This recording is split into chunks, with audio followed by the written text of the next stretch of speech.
வணக்கம். நான் உங்ககிட்ட ஒன்று சொல்ல வர்றது என்னன்னா, நீங்கள் எப்படி நீங்களாக இருக்க போறீங்க? நீங்கள் நீங்களாக இருக்கணும்னா என்ன பண்ணணும்? முதல்ல இந்த உலகத்துலேருந்து மீண்டு எழுந்து வெளியில் வாங்க. அது எப்படி மீண்டு வர்றது? அதுக்கு ஒரே ஒரு வழிதான் இருக்குது. நீங்கள் தனிமைப்படுத்தணும். நீங்கள் தனிமையில் உங்களுடைய தனிமையை நீங்கள் உங்களுக்காக தினமும் ஒரு 10 நிமிஷமாவது இந்த உலகத்துலேருந்து தனிமையாக வெளியே வந்திருக்கணும். எப்படிங்க நான் 10 நிமிஷமாவது நான் வெளியே வந்திருக்கிறது அப்படின்னு கேட்குறீங்களா? உங்களை சுற்றி எந்த ஒரு வைப்ரேஷனும் இருக்கக்கூடாது. எந்த ஒரு vibration mean TV, mobile phone, headset, bluetooth headset, wifi signal, இந்த மாதிரி எந்த ஒரு நேச்சரை தவிர்த்து உள்ள எலக்ட்ரானிக் சிக்னல் எதுவுமே உங்ககிட்ட இல்லாமல் நேச்சருக்குள்ள அந்த பாண்டிங் மட்டும்தான் உங்ககிட்ட இருக்கணும். அப்போ நான் என்ன பண்ணுறது அப்படின்னு பார்த்தீங்கன்னா, ரொம்ப சிம்பிள். தனியாக ரூம் இருந்தால் அதில் எல்லா இருக்கிறதையும் ஆஃப் பண்ணிட்டு ஒரு சின்ன அகல் விளக்கு மட்டும் எழுத்தி அதை நீங்கள் ஃபோக்கஸ் பண்ணலாம். அப்படி இல்லையா, வெளியே வரீங்க, ரொம்ப ஒரு ஸ்ட்ரெஸ்ஸாக இருக்குன்ட்டு நீங்கள் வெளியே வரீங்க, பார்க் எதாவது இருந்துச்சுன்னா பார்க்கில் எவ்வளோ மரம் இருக்கும், அந்த மரத்து பக்கத்தில் ஒரு 10 நிமிஷம் உட்காந்து உங்களுடைய ஸ்ட்ரெஸ்ஸை அவங்கக்கிட்ட சொல்லலாம். மரத்துக்கிட்ட சொல்லியிருந்தாங்க ஆக போகுதுன்னு கேட்குறீங்களா? மரம்ன்றது ஒரு உயிர் தாங்க. மரம்ன்றது ஒரு உயிர் தான்.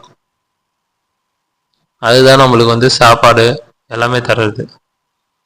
பழஞ்செடி கொடிகள் எல்லாமே அதில் இருந்தால் நம்மக்கிட்ட கிடைக்கிது. அது நம்மளுக்கு தருது. நாம் அதுக்கு என்ன தரோம்?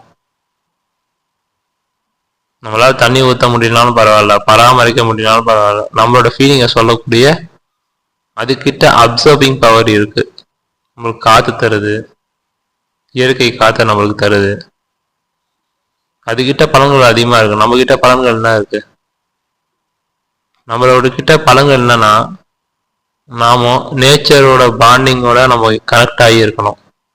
அதுக்கு நீங்கள் உங்களுடைய சர்க்கம்ஸ்டன்ஸில் இருந்து இந்த எலக்ட்ரானிக் சிக்னல், உங்கள் மூளையை பாதிக்கக்கூடிய சிக்னல்லேருந்து வெளியே வந்து ஒரு 10 நிமிஷம் உங்களுக்காக நீங்கள் நேச்சரோட கனெக்டிவிட்டியாக இருக்கணும்.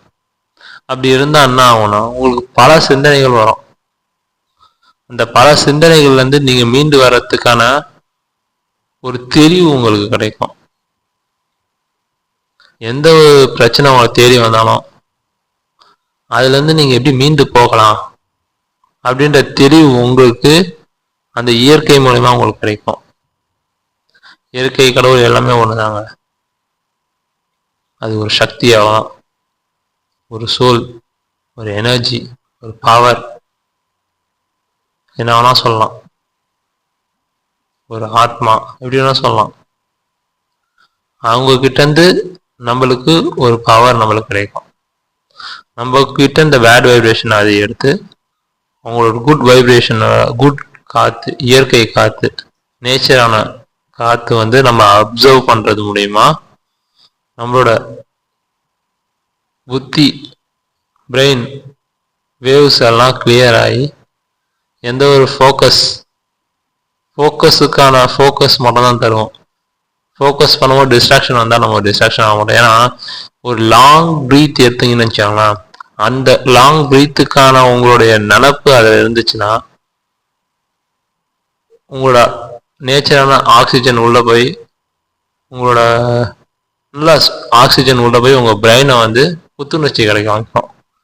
அதிகமான ஆக்சிஜன் உள்ளே போச்சுன்னா உங்களுக்கு பிரெயின் நல்லா புத்துணர்ச்சியாக வேலை செய்யும். வேலை செய்யும் போது என்ன ஆகும்? உங்களுக்கு எந்த ஒரு ப்ராப்ளம் வந்தாலும் சொல்யூஷன் உங்களுக்கு ஈஸியாக கிடைக்கும். அதுக்கு நீங்கள் உங்களுக்காக தினமும் ஒரு 10 நிமிஷம் இயற்கையோட கனெக்டிவிட்டியில் இருக்கணும்.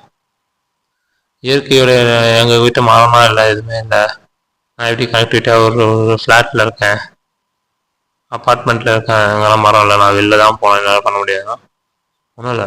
உங்களுக்குன்னு ஒரு ரூம் இருக்கா, போய் உட்காந்து ஒரு அகல் விளக்கு ஏற்று அதை பாருங்கள். அந்த விளக்கு அந்த பவருமே ஒரு ஒரு எனர்ஜி தான். அது நம்மளகிட்ட வந்து கான்சன்ட்ரேஷன் அதிகப்படுத்தும். அதுவும் பண்ண முடியாதுங்க. ஃபுல்லாக நான் ஒரு எல்லாரும் இருக்கிற ரூமில் தாங்க இருக்கேன், என்னால் எதுவுமே பண்ண முடியாது அப்படின்னு சொல்றீங்களா? நீங்கள் வந்து ஒரு 10 நிமிஷம் தனியாக உட்காந்து அகல்வுக்கு ஏற்றக்கூடிய சூழ்நிலை இல்லைனாலும் தனியாக உட்காந்து உங்கள் மைண்டை ஃபோக்கஸாக வச்சிங்கன்னா போதும். ஃபோக்கஸாக உடனேனா வைக்கவே முடியாதுங்க, ரொம்ப கஷ்டம். நீங்கள் ஒரு 10 நிமிஷம் உட்காந்தீங்கன்னா ஒரு 2 செகண்ட் 3 செகண்ட் ஒன்று தான் உங்களுக்கு கான்சன்ட்ரேஷன் இருக்கும். அதுக்கப்புறம் வேறு வகையில் கான்சன்ட்ரேஷன் போயிடும். கண்ணை மூடி இப்படி தியானம் பண்ண போகிறோம்னா அந்த தியானம் பண்ணும்போது உங்களுக்கு ஒரு 10 நிமிஷம் தான் நீங்கள் உணர்வீங்க. 10 நிமிஷத்தில் ஒரு 2 நிமிஷம் தான் நீங்கள் உணர்வீங்க. ஒரு அரை மணி நேரம் உட்காந்தீங்கன்னா அந்த 2 நிமிஷத்தை கொஞ்சம் கொஞ்சமாக தான் அதிகப்படுத்த முடியும். உங்களுக்குள்ள அந்த ஆற்றலை நீங்கள் உணரணும்னா இதுக்கான வழி இது மட்டும்தான். வெட்ட வெளின்னுவாங்க, அதில் ஒன்றுமே இருக்காது. இந்த உலகன்றது நீங்கள் நல்லா பார்த்தீங்கன்னா தெரியும், உங்ககிட்ட சுற்றி எல்லாமே இருக்குது.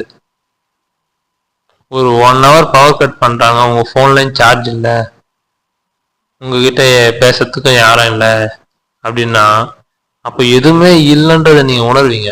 அந்த 1 ஹவரில் ஃபோனும் சார்ஜ் இல்லை, ஃபோனும் பேச முடியாது, டிவி கரண்ட் இல்லாமல் எதுவும் எந்த ஒரு எலக்ட்ரானிக் கமெண்ட்டும் யூஸ் பண்ண முடியாது. அப்போ உங்களுக்கு வந்து ஒன்றுமே இல்லையா அந்த உலகத்தில் அப்படின்ற ஒரு எண்ணம் வரும். அதுதான் வெட்ட வெளி ரகசியம். ஒன்றுமே இல்லை இந்த உலகத்தில், நாம தான் எல்லாத்து மேலேயும் ஆசைப்பட்டு இருக்கோம். ஒன்றே ஒன்று தான் இருக்குது, என்னன்னா இறைவனிடம் போய் சேர வேண்டியது, அவ்வளோதான். அதுக்கு நம்ம நல்லவங்களா இருந்தால் மட்டும் போதும். நன்றி.